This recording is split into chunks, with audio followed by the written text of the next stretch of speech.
তো যারা জানে না ডিএমএক্স 512তে কী করে প্রোগ্রাম ডিলিট করতে হয় বা আগে যে প্রোগ্রামগুলো আছে সেগুলোকে কী করে ফরম্যাট মারতে হয় বা আগে যে প্রোগ্রামগুলো রয়েছে সেগুলো কী করে মুছে দিতে হয়, তার জন্য সিম্পলি কিছু না, এখানে তোমার রয়েছে প্রোগ্রাম বাটন আর ব্ল্যাঙ্ক বাটন, এই দুটোকে আমরা একসাথে প্রেস করব, ধরে এদিকে পাওয়ার বাটনটাকে অফ করে অন করব।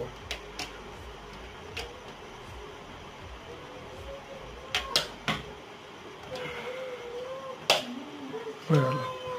তো এইভাবে একবার লাইটটা ব্লিঙ্ক হবে আর এটা অন অফ করলে হয়ে যাবে। তো কী করে প্রোগ্রাম বাটনটাকে ডিলিট করতে হবে দেখে নিলে, কী করে ডিএমএক্স 512 এই দুটোকে প্রেস করব, ব্ল্যাঙ্ক আর প্রোগ্রাম করার পরে পাওয়ার বাটনটাকে অন অফ করব। ঠিক আছে, এই দুটোকে ধরে এই যে ব্লিঙ্ক করছে লাইটটা, এই সময় আমি যদি পাওয়ার বাটনটাকে অন অফ করব, ঠিক আছে, ডিলিট হয়ে গেল। তো এইভাবেই